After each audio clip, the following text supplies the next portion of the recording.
Bismillahirrahmanirrahim. Baik, selanjutnya lanjut ke tema 8, yaitu materi definisi epistemologi.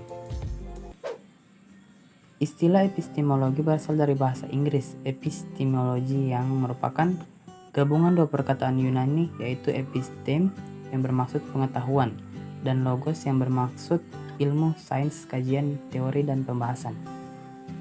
Epistemologi merupakan salah satu cabang filsafat yang membahas tentang suatu hakikat, makna, kandungan, sumber, dan proses ilmu.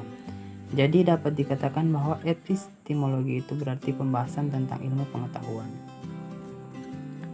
Istilah epistemologi juga dikaitkan dengan konsep ilmu, yaitu suatu pengetahuan yang membawa kepada pemahaman kebenaran. Oleh karena itu, pembahasan epistemologi merupakan salah satu cabang filsafat yang membahas asal-usul, struktur, metode, dan kebebasan ilmu. Dalam bahasa Arab, perkataan epistemologi diterjemahkan sebagai nazariyah al-ma'rifah. Imam Abdul Al-Fattah di dalam bukunya yang berjudul Madkhal ila al-Falsafah menerangkan bahwa istilah nazariyah al-ma'rifah mempunyai dua pengertian, yaitu pengertian yang luas mencukupi seluruh pembahasan filsafat yang penting serta mempunyai hubungan dengan ilmu pengetahuan seperti ilmu-ilmu psikologi, biologi, sosiologi, sejarah, dan sebagainya. Yang kedua, pengertian yang sempit bermaksud ilmu yang membicarakan tentang hakikat ilmu, pengertian, definisinya, dasarnya, sumbernya, syaratnya, dan bidangnya. Sementara itu, Jamil Saliba dan dalam Al-Mu'jam Al-Falsafi mendefinisikan nazariyah al-ma'rifah sebagai pembahasan mengenai hakikat ilmu. Sumber asalnya, ketinggian nilainya, cara mendapatkannya, serta skopnya. Selain daripada itu, One Mot Norwen Daud mendefinisikan istilah epistemologi sebagai filsafat yang membicarakan hakikat, makna, kandungan, sumber, dan proses suatu ilmu. Berdasarkan penjelasan di atas, dapat disimpulkan bahwa epistemologi adalah suatu disiplin ilmu yang membahas dan menyelidiki tentang asal-usul, sumber, kaidah, proses, dan batasan suatu ilmu ataupun pengetahuan yang mengantarkan kepada hakikat kebenaran. Epistemologi sebagai cabang dari filsafat. Perkataan filsafat merupakan istilah bahasa Inggris filosofi yang berasal dari gabungan dua perkataan Yunani, yaitu philo dan sophia.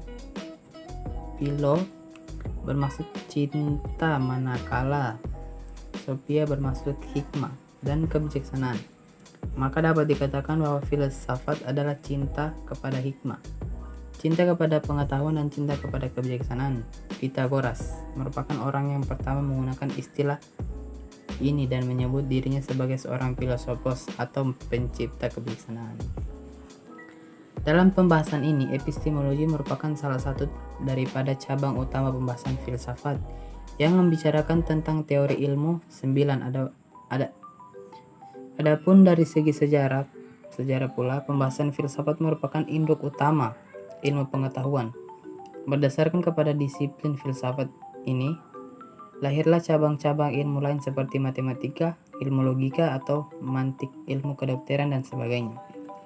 Perkembangan dan kemajuan ilmu yang dicapai menyebabkan beberapa disiplin ilmu lain telah muncul dari induk filsafat yang terdiri dari 3 komponen utama, yaitu ontologi, epistemologi, dan aksiologi. Daripada komponen ini muncul aliran-aliran tertentu dalam setiap bidang yang membahas secara mendalam dasar-dasar untuk filsafat tersebut, sebagaimana yang akan dijelaskan kemudian. Secara umum, ontologi ialah satu disiplin ilmu yang membicarakan tentang hakikat Tuhan, teologi atau metafisik, hakikat alam semesta, kosmologi, dan hakikat manusia, psikologi. Pembahasan dalam disiplin ontologi melahirkan beberapa aliran yang bersifat kualitatif dan kuantitatif, di mana setiap aliran mempertahankan pendapat masing-masing tentang suatu hakikat dan kewujudan. Bagi aliran kualitatif, ia terdiri daripada naturalisme, supernaturalisme, dan materialisme dan spiritualisme. Manakala bagi aliran kuantitatif terdiri dari dualisme, pluralisme, panteisme, dan monisme. Hubungan epistemologi dengan filsafat yang lain. Filsafat merupakan suatu bidang ilmu yang luas di mana terdapat beberapa cabang ilmu yang lain yang berdiri di bawah induk filsafat seperti metafisik, etika, estetika, logika, filsafat bahasa, filsafat pemikiran, filsafat sains, dan lain-lain lagi. Setiap cabang ilmu tersebut membincangkan perkara-perkara atau isunya yang tersendiri. Misalnya metafisik yang membahas tentang tabiat kewujudan dan kebenaran dan pengetahuan. Etika yang membahas prinsip-prinsip akhlak dan moral dan nilai-nilai akhlak yang menjadi pegangan seorang individu atau suatu kelompok agar hidup dalam keadaan nyaman dan baik. Dan estetika yaitu suatu disiplin ilmu yang mengkaji konsep yang berkaitan dengan keindahan dan cinta, rasa, dan seumpamanya. Setiap disiplin coba untuk mencapai kefahaman yang sistematis terhadap isu-isu yang muncul secara terperinci dan mendalam. Hal ini penting dalam hubungan untuk membentuk teori-teori dasar untuk prinsip secara luas, konsisten, dan mempertahankan disiplin tersebut secara rasional.